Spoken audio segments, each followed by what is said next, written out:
L'innocence moderne parle du pouvoir comme s'il était un. D'un côté ceux qui l'ont, de l'autre ceux qui ne l'ont pas. Nous avons cru que le pouvoir était un objet exemplairement politique. Nous croyons maintenant que c'est aussi un objet idéologique, qu'il se glisse là où on ne l'entend pas du premier coup, dans les institutions, les enseignements, mais en somme qu'il est toujours un. Et pourtant, si le pouvoir était pluriel, comme les démons, mon nom est Légion, pourrait-il dire. Partout, de tous côtés, des chefs, des appareils, massifs ou minuscules, des groupes d'oppression ou de pression. Partout des voix autorisées, qui s'autorisent à faire entendre le discours de tout pouvoir, le discours de l'arrogance. Nous devinons alors que le pouvoir est présent dans les mécanismes les plus fins de l'échange social, non seulement dans l'État, les classes, les groupes, mais encore dans les modes, les opinions courantes, les spectacles, les jeux, les sports, les informations, les relations familiales et privées, et jusque dans les poussées libératrices qui essayent de le contester. J'appelle discours de pouvoir tout discours qui engendre la faute et partant la culpabilité de qui le reçoit. Certains attendent de nous, intellectuels, que nous nous agitions à toute occasion contre le pouvoir. Mais notre vraie guerre est ailleurs. Elle est contre les pouvoirs. Et ce n'est pas un combat facile. Car, pluriel dans l'espace social, le pouvoir est symétriquement perpétuel dans le temps historique. Chassé, exténué ici, il reparaît là. Il ne dépérit jamais. Faites une révolution pour le détruire, il va aussitôt revivre, rebourgeonner dans le nouvel état des choses.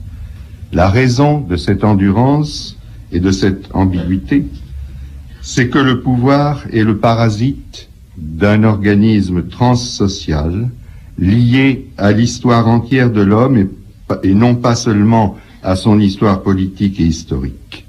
Cet objet, en quoi s'inscrit le pouvoir de toute éternité humaine, c'est le langage, ou pour être plus précis, son expression obligée, la langue. Le langage est une législation, la langue en est le code. Nous ne voyons pas le pouvoir qui est dans la langue parce que nous oublions que toute langue est un classement et que tout classement est oppressif. Ordo, en latin, veut dire à la fois répartition et commination. Jacobson l'a montré, un idiome se définit moins par ce qu'il permet de dire que par ce qu'il oblige à dire. Dans notre langue française, et ce seront là des exemples extrêmement grossiers, dans notre langue française, je suis astreint, par exemple, à me poser d'abord en sujet avant d'énoncer l'action qui ne sera plus dès lors que mon attribut. Ce que je fais n'est que la conséquence et la consécution de ce que je suis. De la même manière, je suis obligé de toujours choisir, en français, entre le masculin et le féminin. Le neutre ou le complexe me sont interdits. De même encore, je suis obligé de marquer mon rapport à l'autre en recourant soit au tu, soit au vous, c'est-à-dire que le suspense affectif ou social m'est refusé. Ainsi, par sa structure même, la langue implique une relation fatale d'aliénation. Parler, et à plus forte raison discourir, ce n'est pas communiquer, comme on le répète trop souvent, c'est assujettir. Toute la langue est une réaction généralisée. Je vais citer maintenant un mot de Renan. Le français, mesdames et messieurs, disait-il, puisque c'était dans une conférence, le français ne sera jamais la langue de l'absurde. Ce ne sera jamais non plus une langue réactionnaire. Je ne peux pas imaginer une sérieuse réaction ayant pour organe le français. Eh bien, je dirais qu'à sa manière, Renan était perspicace. Il devinait que la langue n'est pas épuisée par le message qu'elle engendre, qu'elle peut survivre à ce message et faire entendre en lui, dans une résonance souvent terrible, autre chose que ce qu'il dit, surimprimant à la voix consciente, raisonnable du sujet, la voix dominatrice, têtue, implacable de la structure, c'est-à-dire de l'espèce en tant qu'elle parle. L'erreur de Renan était simplement historique, elle n'était pas structurale. Il croyait que la langue française, formée, pensait-il, par la raison, obligeait à l'expression d'une raison politique, qui, dans son esprit, ne pouvait être que démocratique. Mais la langue, comme performance de tout langage, n'est ni réactionnaire ni progressiste, elle est tout simplement fasciste. Car le fascisme, ce n'est pas d'empêcher de dire, c'est d'obliger à dire. Dès qu'elle est proférée, fût-ce dans l'intimité la plus profonde du sujet, la langue entre au service d'un pouvoir. En elle, immanquablement, deux rubriques se dessinent: l'autorité de l'assertion, la grégarité de la répétition. D'une part, la langue est immédiatement assertive. La négation, le doute, la possibilité, la suspension de jugement requièrent des opérateurs particuliers qui sont eux-mêmes repris dans un jeu de masques langagiers. Ce que les linguistes appellent la modalité n'est jamais en quelque sorte que le supplément de la langue, ce par quoi, telle une supplique, j'essaye de fléchir son pouvoir implacable de constatation.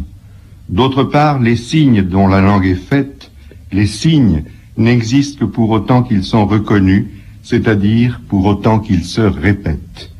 Le signe est suiviste, grégaire. En chaque signe dort ce monstre, un stéréotype. Je ne puis jamais parler qu'en ramassant, en quelque sorte, ce qui traîne dans la langue. Dès lors que j'énonce, ces deux rubriques se rejoignent en moi, je suis à la fois maître et esclave. Je ne me contente pas de répéter ce qui a été dit, de me loger confortablement dans la servitude des signes, je dis, j'affirme, j'assène ce que je répète. Dans la langue, donc, servilité et pouvoir se confondent inéluctablement. Et si l'on appelle liberté, non seulement la puissance de se soustraire au pouvoir, mais aussi et surtout celle de ne soumettre personne, il ne peut donc y avoir de liberté que hors du langage. Malheureusement, le langage humain est sans extérieur. C'est un huis clos. On ne peut en sortir qu'au prix de l'impossible. Par exemple, par la singularité mystique, telle que l'a décrit Kierkegaard lorsqu'il définit le sacrifice d'Abraham comme un acte inouï, vide de toute parole, même intérieure, dressé contre la généralité, la grégarité, la moralité du langage, ou encore par l'amen nietzschéen, qui est comme une secousse jubilatoire donnée à la servilité de la langue, à ce que Deleuze appelle son manteau réactif. Mais à nous, qui ne sommes ni des chevaliers de la foi, ni des surhommes, il ne reste, si je puis dire, qu'à tricher avec la langue, qu'à tricher la langue. Cette tricherie salutaire, cette esquive, ce leurre magnifique qui permet d'entendre la langue hors pouvoir, dans la splendeur d'une révolution permanente du langage, je l'appelle pour ma part littérature. J'entends en effet par littérature non un corps ou une suite d'œuvres, ni même un secteur de commerce ou d'enseignement, mais le graphe complexe des traces d'une pratique, la pratique d'écrire. Je vise donc en elle essentiellement le texte, c'est-à-dire le tissu des signifiants qui constitue l'œuvre, parce que le texte est l'affleurement même de la langue, et que c'est à l'intérieur de la langue que la langue doit être combattue, dévoyée, non par le message dont elle est l'instrument, mais par le jeu des mots dont elle est le théâtre. Je puis donc dire indifféremment, du moins ici, c'est ce que je ferai, littérature, écriture ou texte. Les forces de liberté qui sont dans la littérature, bien entendu, ne dépendent pas de la personne civile, de l'engagement politique de l'écrivain, qui, après tout, n'est qu'un monsieur parmi d'autres, ni même du contenu doctrinal de son œuvre, mais du travail de déplacement qu'il exerce sur la langue. De ce point de vue, Céline est tout aussi important que Hugo et Chateaubriand que Zola. Ce que j'essaye de viser ici, c'est une responsabilité de la forme. Mais cette responsabilité ne peut s'évaluer en termes idéologiques, ce pourquoi, d'ailleurs, les sciences de l'idéologie ont toujours eu si peu de prise sur elles. Ces forces de la littérature, je voudrais en indiquer 3, que je rangerai, si vous le permettez, sous 3 concepts grecs: mathésis, mimésis, sémiosis.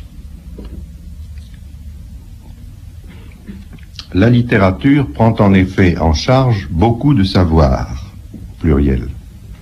Dans un roman comme Robinson Crusoe, il y a par exemple un savoir historique, géographique, social, colonial, technique, botanique, anthropologique, puisque Robinson passe de la nature à la culture. Et si, par je ne sais quel excès de socialisme ou de barbarie, toutes nos disciplines devaient être expulsées de l'enseignement, sauf une, c'est la discipline littéraire qui devrait être sauvée, car toutes les sciences sont présentes dans le monument littéraire. C'est en cela que l'on peut dire que la littérature, quelles que soient les écoles dont elle se réclame, est absolument, catégoriquement réaliste. Elle est la réalité, c'est-à-dire la lueur même du réel. Cependant, en cela véritablement encyclopédique, la littérature fait tourner les savoirs, elle n'en fixe, elle n'en fétichise aucun. Elle leur donne une place indirecte, et cet indirect est précieux. D'une part, il permet de désigner des savoirs possibles, insoupçonnés, inaccomplis. La littérature travaille dans les interstices de la science. Elle est toujours en retard ou en avance sur elle, semblable à la pierre de Bologne qui irradie la nuit ce qu'elle a emmagasiné pendant la journée et par cette lueur indirecte illumine le jour nouveau qui vient. La science est grossière, la vie est subtile, et c'est pour corriger cette distance que la littérature nous importe. D'autre part, le savoir qu'elle mobilise n'est jamais ni entier ni dernier. La littérature ne dit pas qu'elle sait quelque chose, mais qu'elle sait de quelque chose, ou mieux qu'elle en sait quelque chose, qu'elle en sait long sur les hommes. Ce qu'elle connaît des hommes, c'est ce qu'on pourrait appeler le grand gâchis du langage, le grand gâchis du langage, qu'il travaille et qu'il les travaille, soit qu'elle reproduise la diversité des sociolectes, soit qu'à partir de cette diversité, dont elle ressent le déchirement, elle imagine et cherche à élaborer un langage limite qui en serait le degré zéro. Parce qu'elle met en scène le langage au lieu simplement de l'utiliser, elle engraine le savoir dans le rouage de la réflexivité infinie, et à travers l'écriture, le savoir réfléchit sans cesse sur le savoir, selon un discours qui n'est plus épistémologique, mais dramatique. Il est de bon ton, vous le savez aujourd'hui, de contester l'opposition des sciences et des lettres, dans la mesure où des rapports de plus en plus nombreux, soit de modèles, soit de méthodes, relient ces deux régions et en effacent souvent la frontière. Et il est possible que cette opposition apparaisse un jour comme un mythe historique. Mais, du point de vue du langage qui est le nôtre ici, cette opposition me paraît pertinente. Ce qu'elle met en regard n'est d'ailleurs pas forcément le réel et la fantaisie, l'objectivité et la subjectivité, le vrai et le beau, mais seulement des lieux différents de parole. Selon le discours de la science, ou selon un certain discours de la science, le savoir est un énoncé. Dans l'écriture, il est une énonciation. L'énoncé, objet ordinaire de la linguistique, est donné comme le produit d'une absence de l'énonciateur. L'énonciation, elle, en exposant la place et l'énergie du sujet, voire son manque, qui n'est pas son absence, vise le réel même du langage. Elle reconnaît que le langage est un immense halo d'implications, d'effets, de retentissements, de tours, de retours, de redans. Elle assume de faire entendre un sujet à la fois insistant et irrepérable, inconnu et cependant reconnu selon une inquiétante familiarité. Les mots ne sont plus conçus illusoirement comme de simples instruments, mais ils sont lancés comme des projections, des explosions, des vibrations, des machineries, des saveurs. L'écriture fait du savoir une fête. Le paradigme que je propose ici ne suit pas le partage des fonctions. Il ne vise pas à mettre d'un côté les savants, les chercheurs, et de l'autre les écrivains, les essayistes. Il suggère au contraire que l'écriture se retrouve partout où les mots ont de la saveur. Savoir et saveur ont en latin la même étymologie. Kurnonski disait qu'en cuisine, il faut que les choses aient le goût de ce qu'elles sont. Eh bien, dans l'ordre du savoir, pour que les choses deviennent ce qu'elles sont, ce qu'elles ont été, il y faut cet ingrédient, le sel des mots. C'est ce goût des mots qui fait le savoir profond, fécond. Je sais par exemple, bien sûr, que beaucoup de propositions de Michelet sont récusées par la science historique. Il n'empêche que Michelet a fondé quelque chose comme l'ethnologie de la France, et que chaque fois qu'un historien déplace le savoir historique, au sens le plus large du terme, et quel qu'en soit l'objet, nous trouvons en lui tout simplement une écriture. La seconde force de la littérature, c'est sa force de représentation. Depuis les temps anciens jusqu'aux tentatives de l'avant-garde, la littérature s'affaire à représenter quelque chose. Quoi? Je dirais brutalement, le réel. Le réel n'est pas représentable. Et c'est parce que les hommes veulent sans cesse le représenter par des mots qu'il y a une histoire de la littérature. Que le réel ne soit pas représentable, mais seulement démontrable, peut être dit de plusieurs façons. Soit qu'avec Lacan, on le définisse comme l'impossible, ce qui ne peut s'atteindre et échappe au discours, soit qu'en termes topologiques, on constate qu'on ne peut faire coïncider un ordre pluridimensionnel, à savoir le réel, et un ordre unidimensionnel, à savoir le langage. Or, c'est précisément cette impossibilité topologique à quoi la littérature ne veut jamais se rendre. Et de ce qu'il n'y a point de parallélisme entre le réel et le langage, les hommes ne prennent pas leur parti. Et c'est ce refus, peut-être aussi vieux que le langage lui-même, qui produit dans un affairement incessant la littérature. On pourrait très bien imaginer une histoire de la littérature, ou pour mieux dire des productions de langage, qui serait l'histoire des expédients verbaux, souvent très fous, dont les hommes ont usé pour réduire, apprivoiser, nier, ou au contraire assumer ce qui est toujours un délire, à savoir l'inadéquation fondamentale du langage et du réel. Je disais à l'instant, à propos du savoir, que la littérature est catégoriquement réaliste, en ce qu'elle n'a jamais que le réel pour objet de désir. Et je dirais maintenant, sans me contredire, parce que j'emploie ici le mot dans son acception familière, qu'elle est tout aussi obstinément irréaliste. Elle croit censer le désir de l'impossible. Cette fonction peut être perverse, donc heureuse, a un nom, c'est la fonction utopique. Et nous retrouvons ici l'histoire. Car c'est dans la seconde moitié du XIXe siècle, à l'une des périodes les plus désolées du malheur capitaliste, que la littérature a trouvé, du moins pour nous, Français, avec Mallarmé, sa figure exacte. La modernité, notre modernité qui commence alors, peut se définir par ce fait nouveau qu'on y conçoit des utopies de langage. Nulle histoire de la littérature, s'il doit s'en écrire encore, ne saurait être juste qui se contenterait, comme par le passé, d'enchaîner des écoles sans marquer la coupure qui met alors à nu un nouveau prophétisme, celui de l'écriture. Changer la langue, mot malarméen, est concomitant de changer le monde, mot marxien. Il y a une écoute politique de Mallarmé, de ceux qui l'ont suivi et le suivent encore. Il vient de là une certaine éthique du langage littéraire qui doit être affirmée parce qu'elle est contestée.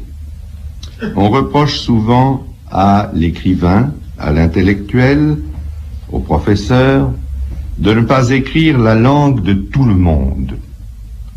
Mais il est bon que les hommes, à l'intérieur d'un même idiome, à savoir pour nous le français, aient plusieurs langues. Si j'étais législateur, supposition aberrante pour quelqu'un qui, étymologiquement parlant, vous l'avez vu, est anarchiste, loin d'imposer une unification du français, qu'elle soit bourgeoise ou populaire, j'encouragerais au contraire l'apprentissage simultané de plusieurs langues françaises, de fonctions diverses et promues à égalité. Dante discute très sérieusement pour décider en quelle langue il écrira le Convivio, en latin ou en toscan. Et ce n'est nullement pour des raisons politiques ou polémiques qu'il choisit la langue vulgaire. C'est en considérant l'appropriation de l'une et l'autre langue à son sujet. Les deux langues, comme pour nous le français classique et le français moderne, ou le français écrit et le français parlé, forment ainsi une réserve dans laquelle il se sent libre de puiser selon la vérité du désir. Cette liberté est un luxe que toute société devrait procurer à ses citoyens. Autant de langage qu'il y a de désir. Proposition utopique, en ceci qu'aucune société n'est encore prête à admettre qu'il y a plusieurs désirs. Qu'une langue, quelle qu'elle soit, n'en réprime pas une autre. Que le sujet à venir connaisse sans remords, sans refoulement, la jouissance d'avoir à sa disposition deux instances de langage, qu'il parle ceci ou cela, selon ses perversions, non selon la loi. L'utopie, bien entendu, ne préserve pas du pouvoir. L'utopie de la langue est récupérée comme langue de l'utopie, qui est un genre comme un autre. On peut dire qu'aucun des écrivains qui sont partis d'un combat assez solitaire contre le pouvoir de la langue n'a pu ou ne peut éviter d'être récupéré par lui, soit sous la forme posthume d'une inscription dans la culture officielle, soit sous la forme présente d'une mode qui impose son image et lui prescrit d'être conforme à ce qu'on attend de lui. Pas d'autre issue pour cet auteur, donc, que de se déplacer ou de s'entêter, ou les deux à la fois. S'entêter veut dire en somme maintenir envers et contre tout la force d'une dérive et d'une attente. Et c'est précisément parce qu'elle s'entête que l'écriture est entraînée à se déplacer. Car le pouvoir s'empare de la jouissance d'écrire comme il s'empare de toute jouissance pour la manipuler et en faire un produit grégaire, non pervers, de la même façon qu'il s'empare du produit génétique de la jouissance d'amour pour en faire à son profit des soldats et des militants.